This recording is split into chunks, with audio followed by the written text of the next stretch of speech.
Hello, how's it going, people? Welcome to the stream. Welcome. And today, what we gonna do? Basically, we gonna look at some underrated ballers from back in the day. Not too much back in the day, but from the times in 2000s, 2000, early 2010s, basically time. I'm sorry, I need to put this away. From the times when football was a different place, when it was more open, where people and players were allowed to be express themselves, where there were skills, where there was exciting football, when football was closer, when grass was greener. Let's just put it that way. So by popular demand, and to be honest, I've been on my task. As you can see, I have a page of 25. Well, to be honest, Nathan gave me some names during the day, and I have 32 names currently. And obviously we're gonna miss some. There will be some on the cards as well, but we definitely gonna look at most of them, if not all of them, of course. Now the biggest thing is, it's very hard to pull them all up, so we gonna look at it a bit differently, because if I have to pull up every single player there is, right, it's gonna take about 55 hours, right? So bear with me here. So if you're excited, subscribe, smash the thumbs up, all that good stuff. Comment your thoughts as well and everything. So it's gonna be fun. It's gonna be fun. It's international break. I'm sick and tired of Arsenal, of this BS talking about Arsenal. Same transfer links every single day. The what's its face, journalists, ITKs, all are lying and everything, promising us basically golden pots, and at the end we are getting delivered pile of shit and all this stuff. So basically we gonna do something different today. So as I said, subscribe, like if you're excited, and leave your thoughts down in the live chat or comment if you're watching this at playback. Now, how we gonna do this? We gonna go by position. We gonna go goalkeepers, then we're gonna go defenders, then we're gonna go midfielders, and then we gonna go to forwards. Obviously, some will be more than others. Definitely we're gonna miss some, so don't get offended if we miss one of your ballers you think is underrated from the time. So definitely it is gonna be insane. So we're gonna do this. I'm gonna try and do this in a way that it's actually very possible, but it's gonna be very hard. I'm just gonna put it that way. So first things first, big up everyone, big up Nathan, big up Marlon. I see Marlon's already saying it's Di Maria, Dybala. To some extent I agree, but we are not talking about attackers. Big up Nathan. That is your idea, to be honest. In the last two streams we have been reminiscing about the past, about our days, about football of the olden days. And I thought, why not? Why not go for it? Why just not do it? I see lots of players in the chat, so we're gonna get to them at some point. Definitely we're gonna mention them. We're not gonna discuss them in detail, but in general, we gonna do this. So first things first, what we gonna do is start with goalkeepers. As I said, goalkeepers to defenders, midfielders. As you can see, I have basically a very not so detailed, but very detailed list of every single place. Goalkeepers is the smallest one, but defenders, midfielders, attackers is quite huge. So first things first, what we're gonna start with is Stipe Pletikosa. If you don't know him, it's a bit of a shame, I'm not gonna lie, but I would assume that many of you don't know him. He's a Croatian goalkeeper. I'm not talking about players right now, Leno, Szczesny and players like that. I'm not talking about now. I'm talking about more older ones. Czech is not underrated. He might be overlooked at sometimes, but definitely not underrated. We're gonna look at this. So first things first, Stipe Pletikosa. If you don't know him, I wouldn't be surprised, but he's a Croatian goalkeeper. Started his career in Split Hajduk, very good Croatian side and everything, academy, fantastic, let's be real, and everything. But he's always been very solid for the teams he has played for, always solid for the national team as well. Whenever I have watched him play as well, and not just in national team for Croatia, but even in for the game, even for his team, he always has been one of the main guys for the team. Obviously, given the fact that there at the time when he was active, there have been so many fantastic goalkeepers. He hasn't got his big break, if that makes sense, but he has played some insane clubs, and I have it listed here. He has played for Split Hajduk, obviously, since he started there. He has played for Donetsk Shakhtar, and we all know what Shakhtar is all about. He has been on loan at Spurs for 1 season as well, which is kind of nuts if you think about it.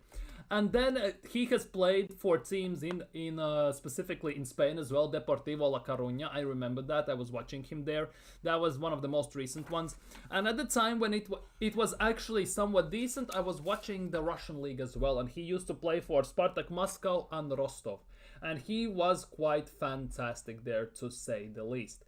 And that is one of the players I think is very underrated. In my opinion, he's been top notch. He's one of those old school type goalkeepers, very commanding in the box, never, more or less, doesn't put a foot wrong, and as you can see, he has 1 barrel loads as well, so he is one of those guys.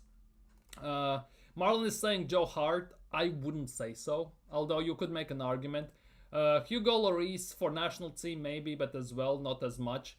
In which universe Van der Sar is underrated? He is arguably one of the best goalkeepers in Premier League era whatsoever, so I don't think he's that. Victor Valdez, Barcelona, I think he's played there for the longest time, has won pretty much everything. Yes, you can say he's underrated, but his merits would suggest a bit otherwise, let's just put it that way. And Keylor Navas I would definitely put in that category, although he has carried Real Madrid many times. But overall, given that he has played together with Courtois and that, he has been quite a bit underrated. But it doesn't stop there. And here is a name which Nathan has already put in the chat, and I strongly believe he also is very, very, very underrated. If I could find him, obviously. It's very hard to find... It's very hard to find these guys because there are, especially Brazilians. Julio Cesar, if you know him, you probably know him.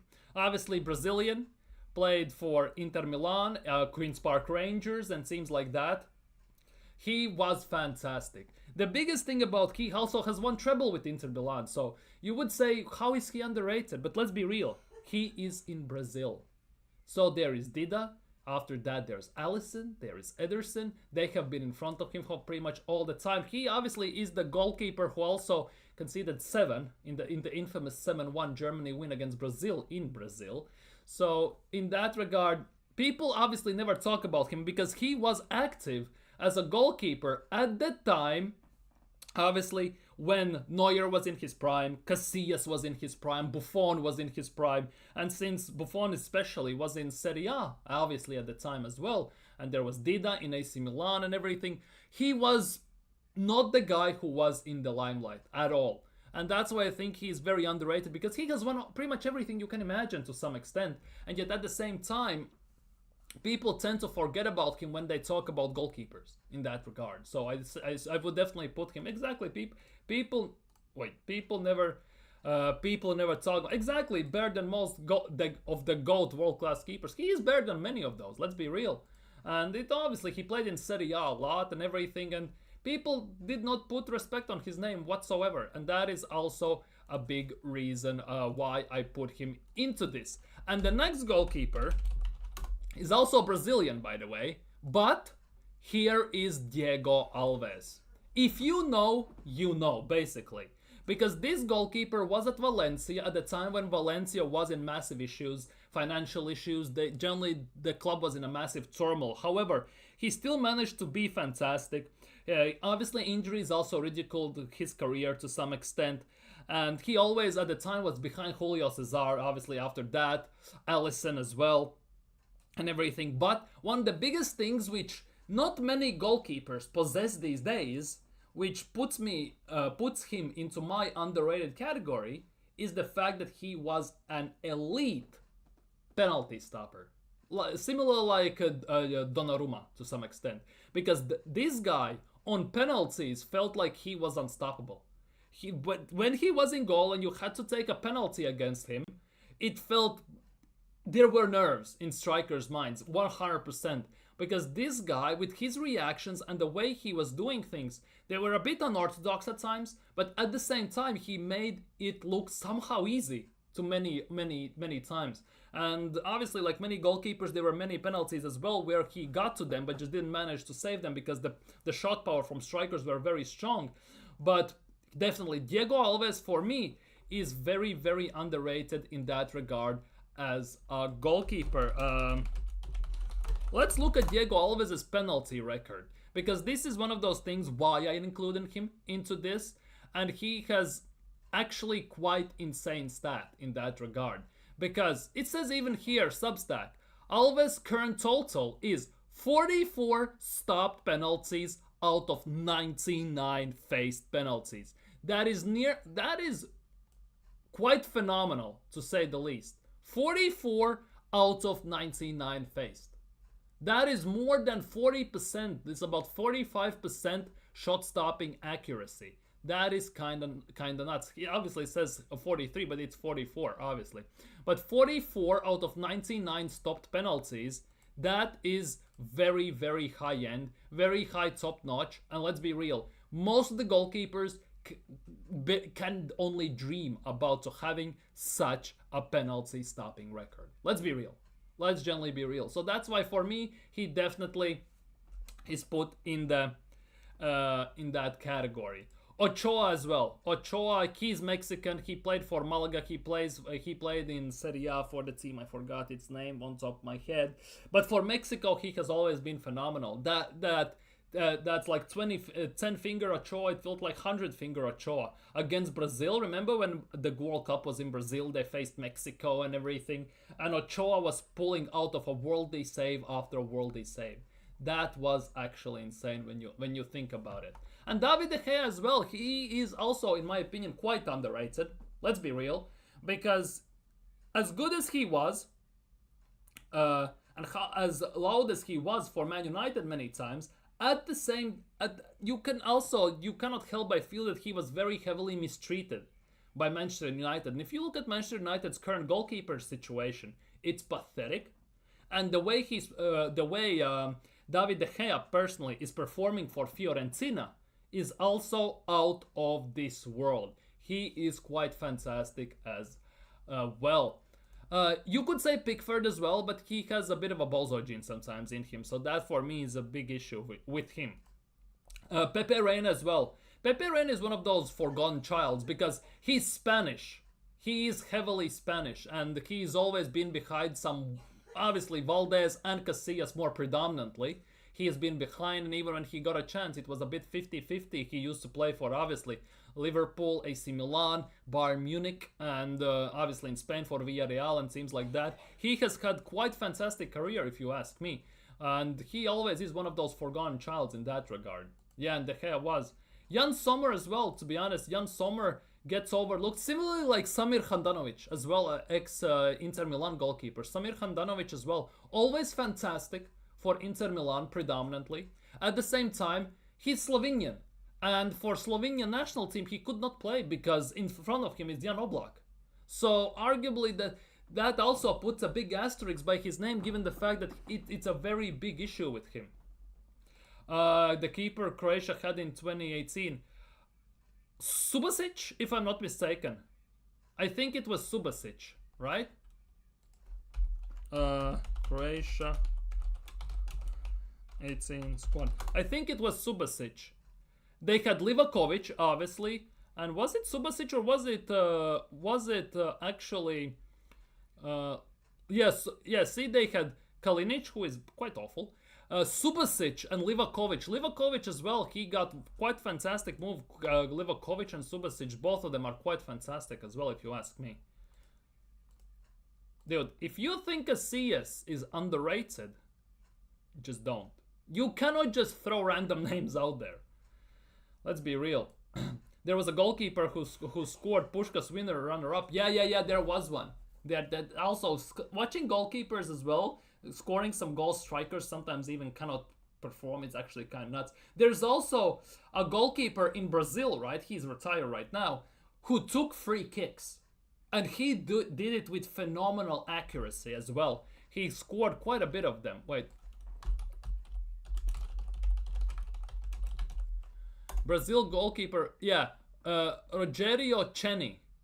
He is one of those guys who genuinely takes free kicks.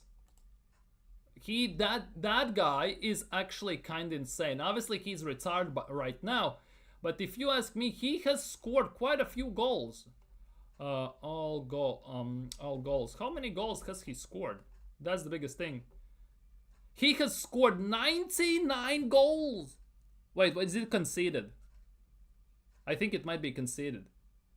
No, he has scored 99 goals, 39 game-winning goals. That goalkeeper who took those free kicks, genuinely insane goalkeeper. I'm not gonna lie. The goalkeepers taking free kicks these days is let's be real, it's an anomaly, it's unheard of to every extent imaginable. And this guy took them for fun. Genuinely took them for fun. That is actually kind of nuts. That is actually kind of nuts. Now, to move things forward, we gonna move to defenders because we can name goalkeepers left, right, and center. Fabian Barthez, to some extent Oliver Kahn. There are lots of those we can name and make arguments, but for me, we have to also kind of move on. And the next one is Sami Hyypiä. Remember him? He was cementing Liverpool's backline at the time. Liverpool's backline, he cemented. He was key to Liverpool's defense at the time in the early 2000s. One of the players who actually cemented the Champions League. But obviously, he's never got the recognition to some extent because he was playing next to Carragher, which obviously instantly puts him into massive shoes to fill. And everyone next to Carragher looks like a nobody to some extent if you have such a star name in a way. And obviously these days they have VVD and Konate and stuff like that. But Sami Hyypiä, in one of those reasons, is definitely one of those guys who was heavily underrated, in my opinion. Next one for me is, for fuck's sake, Diego Godin. If you know, you know. Because Diego Godin, obviously, Atletico Madrid, everyone knows him from and everything. Diego Godin is phenomenal. He was one of those who was a workhorse, who was reliable every single time. He left everything out on the pitch, and he was one of the main reasons why Atleti in 2014 won the La Liga as well. And he was a warrior for Simeone. Massive, massive warrior. And obviously, right now, he's been replaced technically with a region by Jose Maria Jimenez at Atletico Madrid. But obviously, Diego Godin, obviously, then he moved to Inter Milan. No, it was Miranda who moved to Inter Milan. Never mind, I'm chatting shit a bit. But yeah, Diego Godin is one of those, yeah, what a captain. He is one of those who was ready to basically die on the pitch for Diego Simeone, 100%. Yeah, Toby Alderweireld, 100%. I wouldn't classify Chiellini and Bonucci there because they arguably at the time was the best center-back pairing in the world. Let's be real. Vermaelen 100%. Bartra, no, I wouldn't classify that, but Vermaelen 100%. Sadly, injuries ruined his career. That is the biggest issue. For me, with him, injuries. For me, Barzagli, you could classify him into that category because he was basically the backup dancer for Chiellini and Bonucci. And when he needed them, he stepped in, and he is doing fantastically well. He was doing fantastically well. Barzagli is also one of those you would actually argue is one of those that didn't mind doing things. Christian Kivu, remember him? Inter Milan, treble winner, and not treble winner, but he used to play for Ajax, Roma, Inter Milan. Obviously, due to injuries, it has been quite rough, obviously, for him in general. But Christian Kivu was one of those guys that never minded put his body on the line, never minded to be the guy who to do the dirty work, if that makes sense. And he always was one of those people who did everything you needed to do. You need him as a wing back, he plays as a wing back. You need him in the midfield, he plays in the midfield. You need him as a center back, he plays as a center back. And he was working to maximum abilities. He was doing everything he can. And let's be real, he did phenomenal job in that regard. And many people, obviously, when they talk about Inter Milan and their defenders, tend to overlook him. How good he was, how fantastic he was to some extent. He is one of those that definitely gets overlooked on many occasions. We're gonna move back to Atletico Madrid, and that is Juanfran, the right back. The right back for Atleti, as I said. Also one of those guys who was similar like Diego Godin, a massive workhorse, always reliable. Also, same as Godin, didn't mind basically dying on the pitch to basically honor Atleti and everything. And unfortunately for him, obviously, biggest issue was the fact that he's Spanish. As much as weird as it sounds, because Spain had some fantastic wingbacks as well. He was always behind Carvajal. There was also Arbeloa and everything. He was always behind someone. He was never one of those guys who got the call up. And when he played, he was doing well, but obviously, he is not Carvajal. So I kind of get the reasoning why behind this. But hey, it is what it is. Moving on. Next for me is an interesting one. I don't know if you will agree or not, but it's Ricardo Carvalho. Ricardo Carvalho. Yeah, Juan Fran, what a throwback, genuinely. What a throwback in that regard. For me, Ricardo Carvalho is one of those that should get recognition, but he never does. When you talk about Chelsea defenders, he definitely is not one of those guys that pops into your head, is he? Like, seriously, he's not. Like, he's not one of those. Because, like, let's be real. When you talk about Chelsea defenders, predominantly, it is Cahill, it is John Terry. If you talk about Portugal, it is Pepe. Instantly, first thing, Pepe. And other center backs. And you kind of forget how good Carvalho actually was. And his trophy cabinet kind of says it on its own. He's always been behind someone or next to someone who has bigger name than him. Who has been basically in the fans' eyes, bigger name than him. And unfortunately, Ricardo Carvalho in that regard for me doesn't get that many flowers. And that's why I put him in my opinion, in my underrated defenders category. Next one is a throwback if you know ball. Genuinely, if you know ball. Dario Srna. A Croatian right back who can play right wing, who has played right mid, has played predominantly for Donetsk Shakhtar, obviously for pretty much his whole career, what it feels like. He has played for Donetsk Shakhtar for 15 bloody years. Obviously then moved to Cagliari and retired, but for 15 years he played for Donetsk Shakhtar. He was fantastic on free kicks, always phenomenal for his national team. And he was one of those guys that always puts in a very solid, fantastic performance. He never was out of place. He always was in the right spots. He always was defending for his life, always putting in his full-on premises in that regard. He was never outlooked, but unfortunately he never got a chance to move to a big club. Nobody ever looked at him in that regard. And that for me is a big travesty, because he is one of those guys that definitely would slot into many teams and quite easily. The fact is that he was a right back, and at the time when he was playing, right backs were very good, and he obviously was overlooked by that regard on many occasions. And that for me is the reason why I put him as well into my list of underrated players. Now, next one is one I wanted to put in, I forgot to put in, but then Nathan basically messaged me and said, put him in terms of, I put a post out on a YouTube channel, and this was one of the guys he put basically in there. And it's Eric Abidal. If you know, you know. If you don't, well, sucks to be you. I'm just gonna say it as it is. He has a very illustrious career for Monaco, for Lille, for Lyon, for Barcelona, for Olympiacos as well. And especially the recovery he had after the kidney transplant and everything, he came back and everything, definitely puts in that regard for me in that category of underrated players.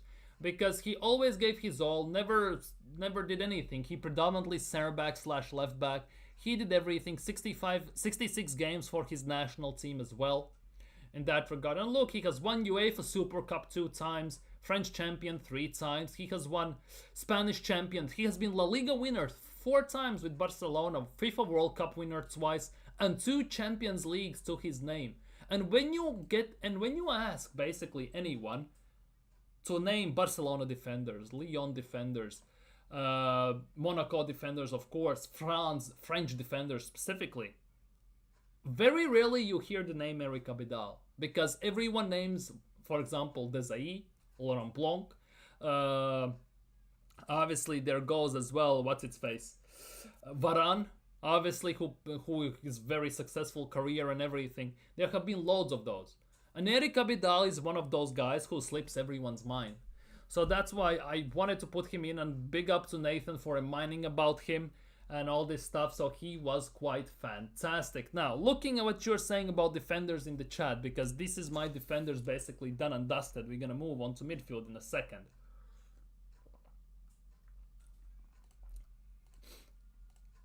Varane is not underrated. First things first, Varane is not underrated whatsoever. Vincent Kompany, I can get the argument why he would be underrated 100%, but obviously he also should not be underrated. Mats Hummels is one of those that definitely, for Borussia Dortmund, for Bayern Munich, phenomenal defender.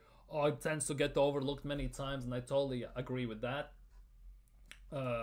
Carvalho, yeah, absolute legend, exactly. Desailly is nowhere near underrated. That is one thing I will say instantly.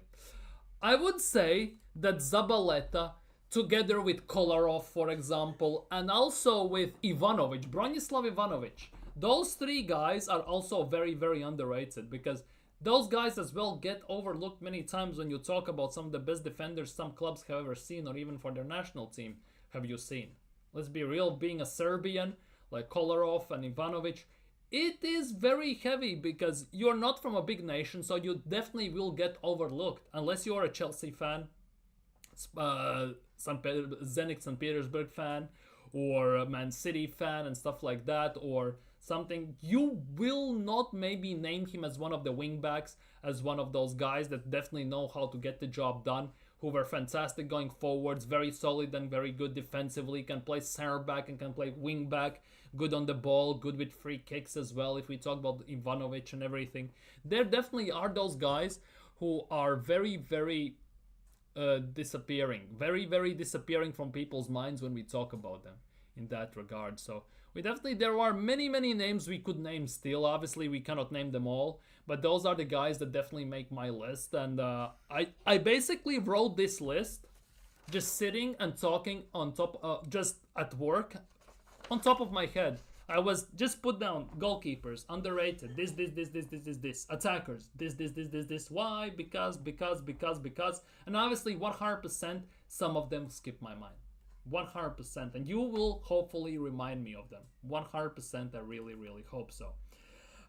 Moving on to midfield, which is gonna get very spicy, I'm not gonna lie. First things first, a magician. A genuine magician. Ex-Arsenal. Ex-bloody Arsenal. Tomasz Rosicky. The little Mozart, as he had the nickname. Phenomenal on the ball, fantastic passing, very good shooting. Compared to let's be real, Tomasz Rosicky in his prime would be in Arsenal's midfield over Odegaard every day of bloody week. Odegaard would hold bench heavily because of this guy. Odegaard maybe wouldn't even be at Arsenal if we had someone like Tomasz Rosicky, because the close control, the movement, the body feints he could do, the weights on the passes, the vision he had, unmatched. Only issue with this is the injuries, because the injuries absolutely ruined him. That is the biggest issue for me with Tomasz Rosicky. And similarly, sticking with Arsenal's team, Santi Cazorla, of course. Who else if not the Spanish wizard? Who else if not him? He's still playing, by the way. Still playing, by the way. Santi Cazorla, 40 years old, playing for Real Oviedo, trying to help them to get promoted into La Liga and everything. But Santi Cazorla, one of those guys that, again, is a magician, phenomenal touches, two-footed, by the way. I remember the corners when Arsenal were on a corner, and was it Koscielny or someone like that who just said, whip it from the other side, and he just, in chill mode, went to the other foot. Genuinely, it's a very rare thing where you see such two-footed players these days. Dembele is one of the examples, obviously, Ousmane Dembele. But overall, you don't see these days footballers who have the technical ability, the movements, the vision, the passing, the distribution, the shooting, the footballing IQ, and more importantly, it's above all as well, being able to be two-footed on the same level as Santi Cazorla. It still pains me to this day the fact that he was so injury prone. He got ruined by injury, similar like Tomasz Rosicki for Arsenal, that he never hit his heights that he should have been hitting. Obviously, getting in Spanish national team would be rough for him with the injuries, but he did still 81 games, 15 goals and everything. And to be honest, if I had a chance these days to have someone like Santi Cazorla in our left 8 role, I would genuinely bite your arm off for that chance. Because that is something we miss these days. Our midfield is useless pretty much, in creation-wise at least. And Santi Cazorla, in my opinion, would genuinely resolve about 70% of Arsenal's attacking issues. Because to break low blocks, we need players like Santi Cazorla. And unfortunately these days, we don't have any of those. And that is a big, big travesty. Next one is probably a guy you may think he's not underrated. At the same time, you could say he is underrated. Claude Mokelele, French number 6. It's not a surprise that there is actually a role named after him at Chelsea, the Makelele role and everything. And as good as he was, as many things as he won, Champions Leagues, Premier League, Spanish League and everything, Club World Cup, he never hit the levels to be in that conversation, the Ballon d'Or hype type of level, unfortunately. And that for me puts him in that category as well on a very, very high scale. Next one is Michael Carrick. Michael Carrick. If you know, you know. If you genuinely know, you know. United legend and everything, manager now, obviously, at Middlesbrough. And he was one of those guys that was very heavily overlooked just because Man United's team at the time was so stacked that as much as people wanted to name Ronaldo's, Rooney's, Scholes, Giggs, players like that, he was one of those guys that got overlooked many times. Similar like Sergio Busquets at Barcelona, because if you look at Barcelona, you always name Xavi and Iniesta in the midfield, but you never name Busquets pretty much. And Michael Carrick, to some extent, kind of fits, for me, falls into that category of underrated, because when you talk about Man United, he doesn't get named as often as other midfielders United had, as other players United have at the time under Sir Alex Ferguson. Because he was amazing, disrupting the play, phenomenal tackles, decent, I would say, good passing and everything. He could dictate the games at times, and it is quite fantastic to look at. And yeah, it's very hard, by the way, naming these guys, because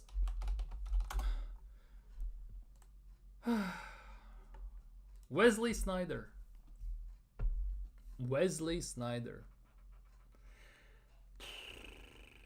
treble winner with Inter in 2010, phenomenal number 10, free kicks, passing, shooting, everything you can desire from a number 10 he had. Let's just say it as it is. 2010 as well. Wesley Sneijder that year should have won the Ballon d'Or. If only Arjen Robben would know how to finish his dinner when he went 1-on-1 against Casillas 2 times. If Netherlands score one of the, or even both of those chances, they win the World Cup. And it would be pretty much safe to say that Wesley Sneijder that year would have won the Ballon d'Or. 100%. I have no shadow of a doubt in my mind about that. But unfortunately, Robben choked under the big lights, under the biggest lights for him, for national team and everything. And he basically arguably robbed Wesley Sneijder from a Ballon d'Or. And that is something it's kind of very painful to talk about as well for me. I'm not even an Inter fan. I'm not even a Dutch person. Let's be real, I have no roots in Netherlands.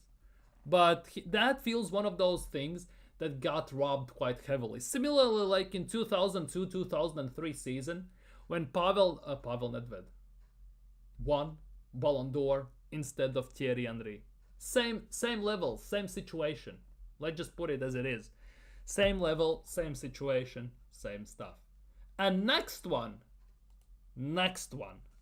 Dude, if you had a chance to watch this guy play, consider yourself lucky. Juan Roman Riquelme. If you know, you know. If you have seen him play, genuinely consider yourself lucky. Because that guy was an elite playmaker. You want to call players like Ozil elite? Odegaard elite if you are a top gooner?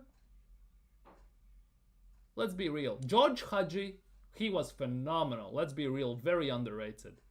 And Juan Riquelme, for me personally, he even is levels above all of them. He was one of those guys that, genuinely, if he got the ball, it was instantly magic. The touch, the pass, the dribble, the skill, everything. Let's be real. He was phenomenal. And you could argue he just didn't play enough time in elite level for people to actually realize how good and phenomenal he was. Because if you look at his career in the clubs, it's not that bright, if you ask me, for the caliber of a player he was. See, Argentinos Juniors, Boca Juniors, Villarreal, Barcelona for 2 years, and that's it, by the way. Boca Juniors, Barcelona for 2 years, then Villarreal and Boca Juniors, career break for a half a year, then he went to Argentinos Juniors, and now he's the president of Boca Juniors. He is one of those guys that if he actually got a chance to play long term for a big club, not just 1-2 seasons, he would have been up there as one of the best elite playmakers. Especially given the fact that he played 2.5 seasons at Barcelona alone at the time, given the fact how they looked is phenomenal. And Riquelme, for me, many people don't even know him these days. Today's fans don't even know who Juan Riquelme is. And if you are a football fan, you should go and educate yourself on how good he actually was. Because that is one of those guys that, as I said, if you got to see him play, you should consider yourself lucky. Moving on to Esteban Cambiasso. He is one of those guys that pretty much always gets forgotten. When you talk about Inter, when you talk even about Leicester City, let's be real. When you talk about teams winning, but let's be real, he was one of the focal points when he was at Inter Milan in the midfield. He was actually very phenomenal when he was at Real Madrid in the midfield.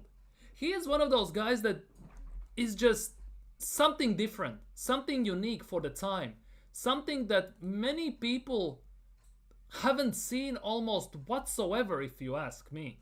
Because look where he has played: Independiente, Real Madrid, Inter Milan, Leicester City, by the way, Olympiacos, and then retired.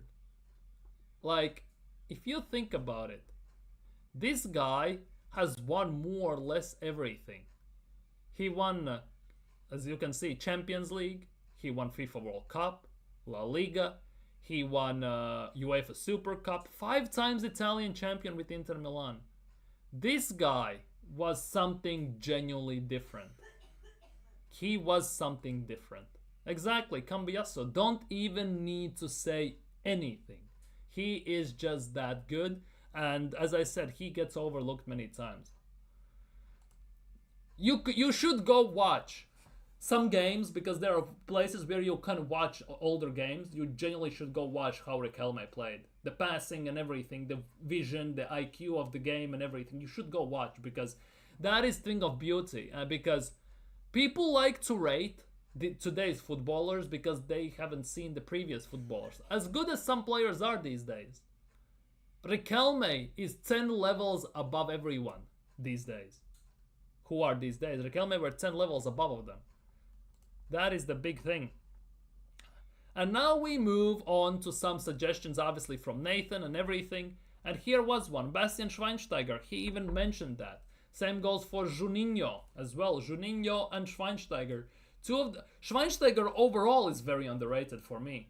He got overlooked because the way he slalom dribbled through everything, how he could take on opponents. But that injury kind of screwed him, but overall. Michael Ballack, you can add him to that equation as well. He was phenomenal as a midfielder if you think about it. Thiago Alcantara was fantastic. The injuries just ruined him. Arturo Vidal, that is one madman which absolutely love. And speaking of madmans, by the way, genuinely speaking of madmans, this is a guy I think is very underrated. Raja Nainggolan. That guy is just... He's a pit bull in the midfield. Just like Arturo Vidal. Phenomenal. Let's be real. Kante is not underrated whatsoever. Ramirez as well, not underrated whatsoever. Rakitic, I would put that into that category to some extent. Deco as well, another magician on the ball. Quite good. For some reason, I would like to say that Deco maybe didn't hit the heights he was supposed to hit at the time, but he still was, compared to these days, levels above everyone else. Let's just put it that way. But the way for that one Barcelona goal, he passed the ball between like 3-4 defenders, and nobody saw that pass besides Deco. That was just mwah. That was fantastic. Thomas Muller, yes, because he does everything on the pitch, the hard work and the easy work, and he tends to get overlooked. Overall, I 100%. But yeah. He was a beast. Unfortunately, some issues happened with him, and some issues are happening now kind of with him. It is what it is, but overall, he is one of those guys that just didn't get there. James Rodriguez to some extent as well. He was fantastic for Colombia in 2014 World Cup. Phenomenal. It just he moved to Real Madrid and everything, and then his career disappeared. You could argue that James Rodriguez, to a certain extent, is also a failed wonder kid. To some extent. Because he should have had a very bright future, but it never fully clicked at Real Madrid. Isco was 10 times better in my opinion, but Isco as well Real Madrid didn't rate. Then he generally lost it all, went to now these days Rayo Vallecano and everything. It's just something different, but yeah, it's not the same for him if you ask me. Now we're gonna move to strikers, and that part of everything is actually kinda insane. Because strikers, we genuinely could sit there for years and name how good they were and how overlooked they are these days. And we're gonna kick things off with Diego Milito. Whether you like it or not, Diego Milito, 2010 treble winner, scored in Champions League final for Inter Milan. Yet many times, when you talk about Inter Milan, when you talk even about Serie A, he doesn't get mentioned as often, does he?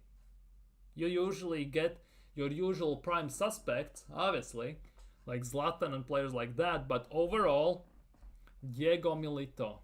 What a guy, what a career.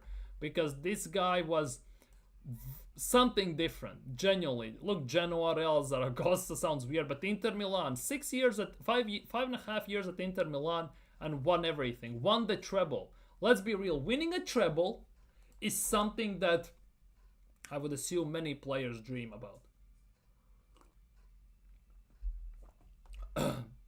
Just unfortunately, never ever achieve. Yeah, for midfielders, moving a step back, Isco. He is still to this day one of my favorite midfielders in the world. Number 10 specifically. Still to this day. I fell in love with the guy, pause, like as in footballing wise, when he was at Malaga 2010, 2011, 2012 and all this time. And still for me, he is one of those guys. I absolutely pure joy to watch. And here is the next guy, which is very interesting that he never arguably hit the heights, yet he hit the heights quite heavily. Dimitar Berbatov. Bulgarian, obviously, hence he doesn't get talked too much, but hey, Dimitar Berbatov. Spurs, United, Fulham, everything you want to imagine. Obviously, people say he looked lazy on the pitch, but he didn't. He played football at his own pace. He dictated his own tempo. And whether you like it or not, it didn't stop him. He still scored. He still assisted. It felt like he was moving sometimes in slow motion. Yet somehow, even on a quick counter when he feels like he's basically fallen behind, it came to a point where ball got to him and he just smashed it in the back of the net. That's how he was. This is a guy that many times gets forgotten about when talking about Premier League strikers, when gets talking about strikers in general, yeah. But you could say he is a Premier League icon to some extent. Obviously, Premier League has seen some mind-blowing strikers, to say the least. But Dimitar Berbatov is one that should get more recognition, in my opinion. And next one, this guy is a Guti. A guy who feels like he kind of was born and was playing football at the wrong time at Real Madrid.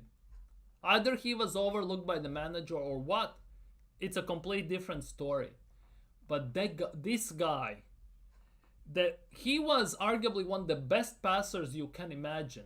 He felt like he had eyes in every part of his head, in the back of his head, in the side of his head, and obviously in the front. And wherever you can imagine you could have eyes, he had them there. And he's gonna pass the ball to you and you're gonna get the ball. This guy was absolutely insane. He destroyed everyone he played against. Absolutely.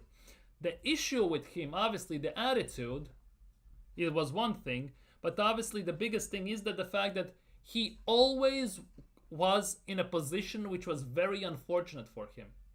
Because as soon as he hit a good form, he looked like he's gonna be a world beater instantly at Real Madrid specifically. Bang, Real Madrid signed someone in his position. And that absolutely shatters his confidence. The new guy comes in, they signed David Beckham at the time, and that absolutely annihilated his confidence. And obviously, if you sign Beckham, you're gonna play Beckham instead of Guti. And Guti never recovered. Let's be real. And that is one of those things that Guti, for me, feels like he could have been up there. Genuinely up there. And he never managed to fulfill his potential. And when I watch these documentaries sometimes about certain footballers, right? Whether it's on TV, whether it's on YouTube, whether it's on somewhere else, I can find them. Guti is one of those that always fills me with a sour taste in my mouth. Because I've seen him play. I've seen what he can do. And based on, when you see the documentaries about in-depth look, about how his career basically escalated, how it grew, how it got destroyed, how it disappeared, you just cannot help to think to yourself that this guy could have been the top. Almost near the top, if not at the top, pretty much, together with some players. And I could say it's just circumstantial, but it just never got to that point, unfortunately. Moving on, we're gonna move on swiftly because time is a bit running out. But we are moving on to Miroslav Klose. Like, if you know ball, you know ball, and this guy, you don't need to know ball to know who this guy is. Miroslav Klose. He gets overlooked quite a bit solely due to the fact for the clubs he played for. Kaiserslautern, Werder, a bit for Bayern Munich, and Lazio. This is the reason why he gets overlooked. But you cannot deny that he was Fox in the box. He was a poacher. He was everything you wanted. Strong, tall, very, very fantastic. Exactly, as Marlon is saying. Absolutely annihilated Brazil in that 7-1 World Cup win. And to add on top of that, he became in there that I think it was there in the 7-1 the top goal scorer in the World Cup history. He was that guy. He genuinely was that guy at the time. Like, it genuinely feels like it's like for Brazilians when they hate name Miroslav Klose, it's like a curse word to them because of the level how much they annihilated him, how he annihilated them. And he is one of those guys that, again, is absolutely just nuts, to say the least. Moving on. We're going back to Serie A, to one of the most fantastic strikers you can imagine in Serie A. Antonio Di Natale. That guy, as you can see, he doesn't have any merits by his name besides being 3 times top goal scorer and footballer of the year. That's it. He hasn't won any trophies. Yet, still to this day, I will stand by this. He is better than pretty much every single striker we have today in football.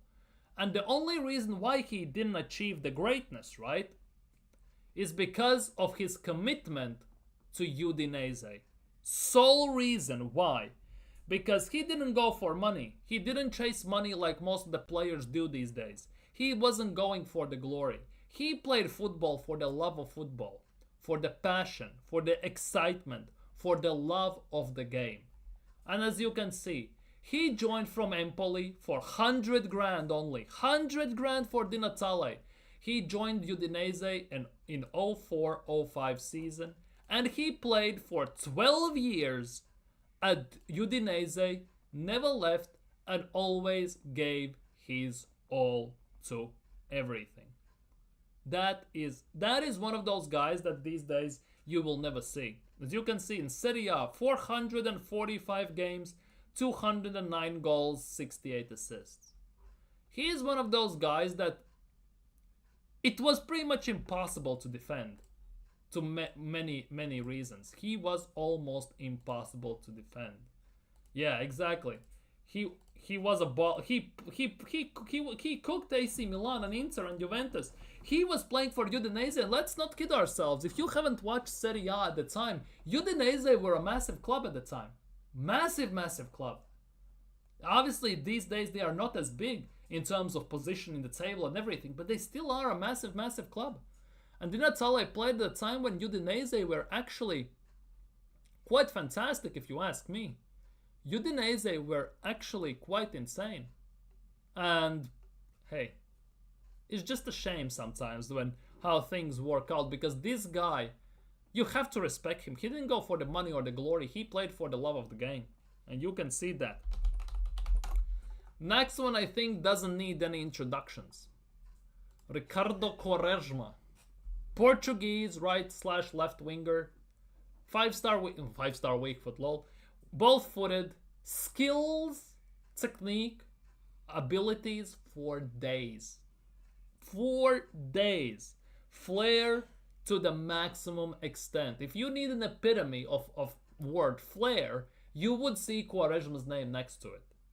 The issue with him is just that he wasn't consistent enough. He was very inconsistent when he played. He could be hot for 2 games, then disappear for the next 2-3 again. And that is something at top level you cannot have, unfortunately. Yeah, exactly. So much flair. You pretty much created Trivella. Pretty much, yeah. Both footed, and he could do whatever he wants. That is actually kind of insane. Yeah. Dries Mertens as well. Phenomenal player. Phenomenal. Also from Atalanta at the time, Josip Ilicic. Obviously battled with depression quite heavily for a few years. When he came home, he found out his wife cheating on him in his own bed. Obviously, that absolutely shattered his confidence and his life. But he has come back. I think he still plays, even with the Slovenian national team. But yeah, Ilicic was phenomenal. He is the icon of Atalanta. Similarly, like, by the way, when we talked about midfielders, absolutely forget to mention Marek Hamšík. Marek Hamšík from Slovakia. That guy, free kicks and everything. Absolute baller. The passing, the long shooting, everything. To the maximum extent. Maximum fantastic player. And if you want to please your eye when you watch football, go watch this guy.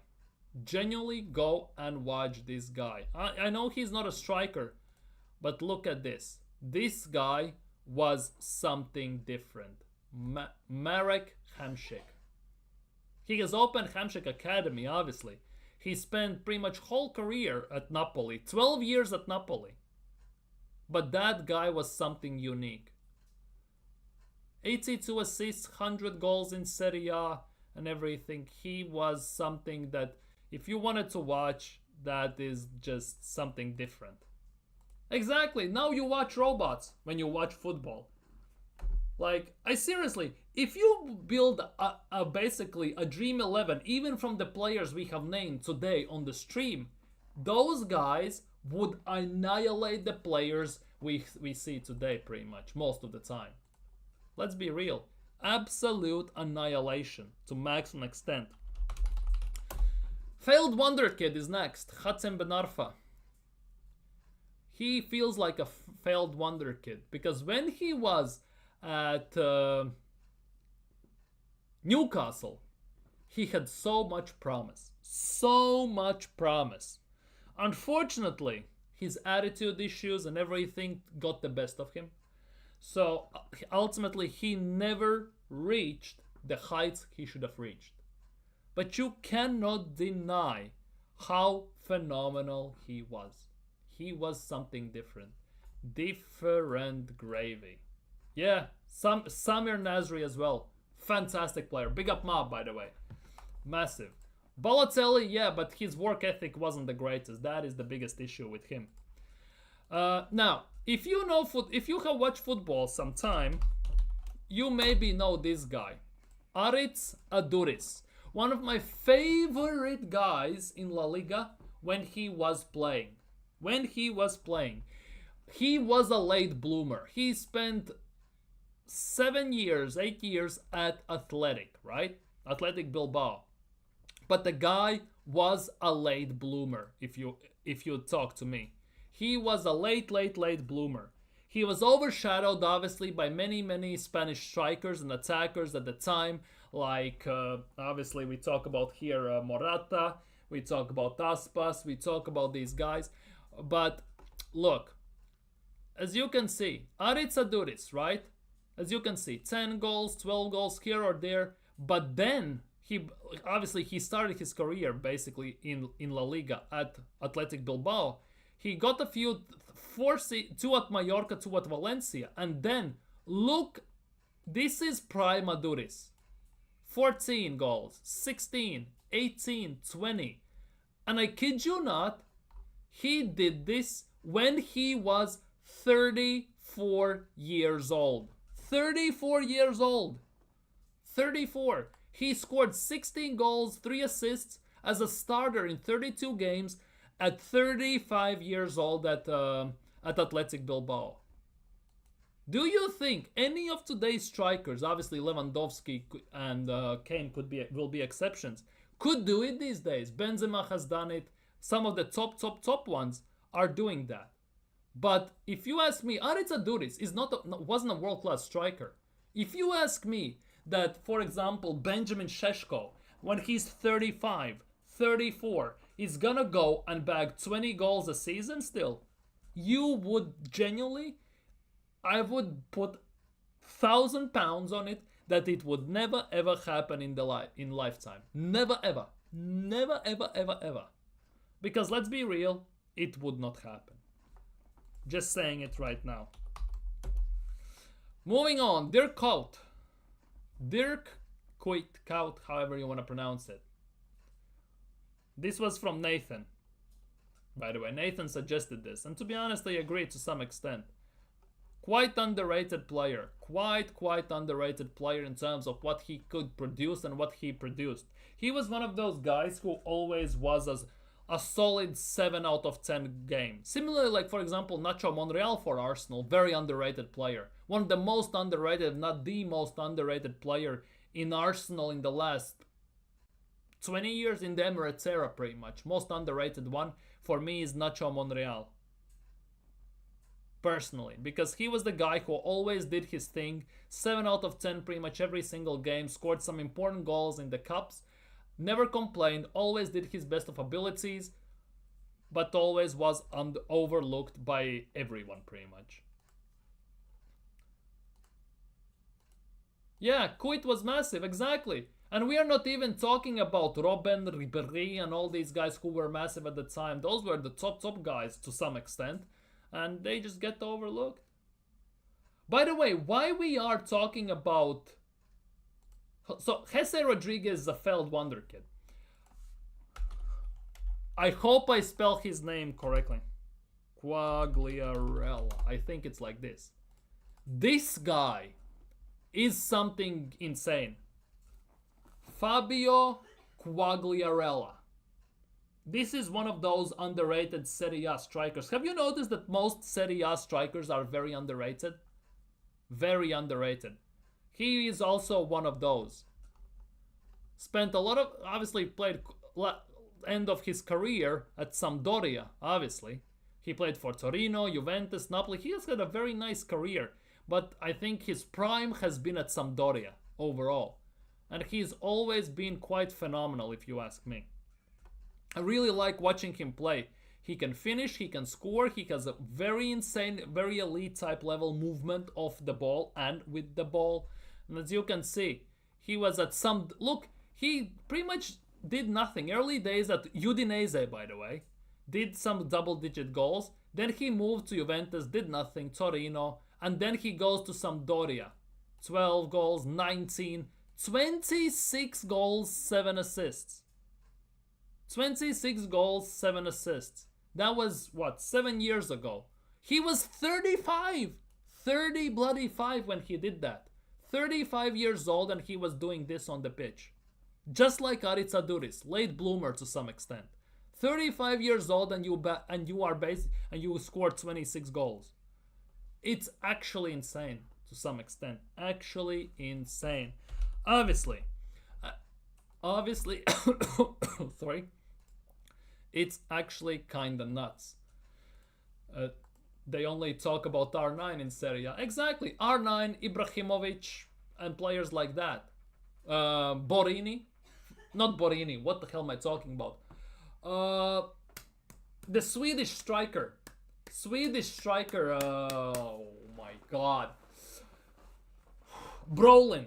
They talk about those guys. Brolin, R9, Ibrahimovic, obviously Di Natale to some extent. They don't talk about Quagliarellas, Immobiles, Inzaghi, obviously. Pippo Inzaghi, the man who's born offside and everything. It's actually kind of nuts. Let's see what you're saying, by the way. Steven Pienaar, Luca Toni, Morientes. Quite insane, quite a few underrated attackers. Higuain as well. Yeah, Higuain actually to some extent also was very underrated because if you basically look at Napoli when he was the top dog, that's the only time when he has shined on his own. Because when he was at Real Madrid, always behind Benzema, always behind Ronaldo. If you think about it. Who else is there to some extent? Bale. I'm not sure Bale is underrated whatsoever. Whatsoever, in my opinion. Royce is an interesting... Royce definitely fits that category. It's a shame he hasn't won anything major in his career. Benny McCarthy. I know which I haven't mentioned. Chicharito. Chicharito, you know. He is very underrated. Because whether you like it or not, yes, at United he didn't look great. But when he was at Real Madrid, he was actually quite fantastic, given that he played behind Higuain, he played behind Benzema and Ronaldo once again, even Bale and everything. he was quite fantastic if you ask me. Especially since he predominantly came off the bench. And many times, just like Joselu did last year for Real Madrid, he came off the bench and scored some vital game-winning goals. He did that a lot. Let's be real. He did that quite heavily a lot. Yeah, Chicharito. Carlos Vela. Big up Carlos Vela, by the way. Yeah, Chicharito. He is one of those as well who doesn't get his flowers many times. Let's be real. If we talk actually La Liga-wise, I would say it is also Fernando Llorente. Serie A, La Liga-wise, sorry. La Liga-wise, because in La Liga, this guy was genuinely world beater. In La Liga, at least, for me. He was one of those guys that, as well, he was at Athletic Bilbao, by the way. He was the Aritz Aduriz before Aduriz. Because as you can see, Athletic Bilbao, 11, 13, 14, 18, 17, right? And this is where 12-13 season when Aritz Aduriz comes into play slowly but steadily, right? And then he takes over the relay from him. But until that time, he was the guy. And I think if we talk Valencia, since I see Valencia obviously as a player under Valencia, right? And also Valencia Antonio, right? As Nathan is mentioning, if we talk about Valencia, Roberto Soldado, he has to be in this as well. Roberto Soldado. Because what he did at Valencia is also nothing short of fantastic.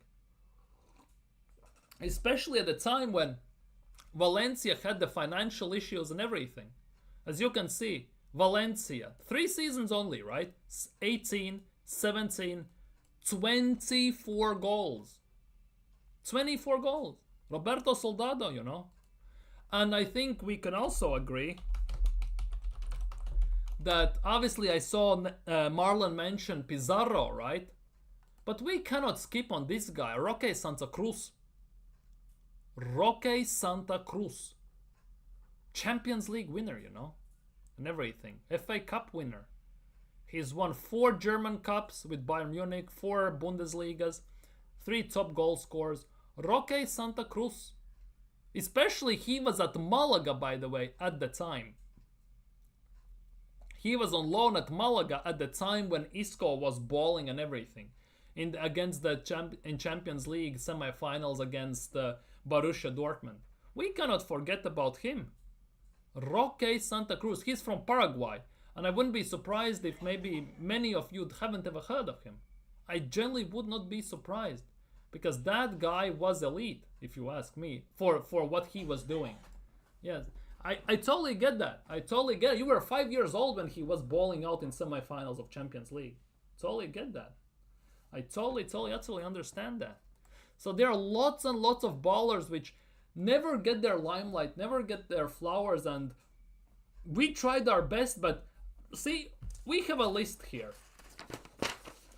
33 players I have on this list specifically, right? Which I made. But overall, as the brain is starting to go, as you are mentioning, right? We have probably covered about 100 plus players. Would you say that, where is it? He's Portuguese as well. Oh no, it's not Paulista, Pauleta. This guy,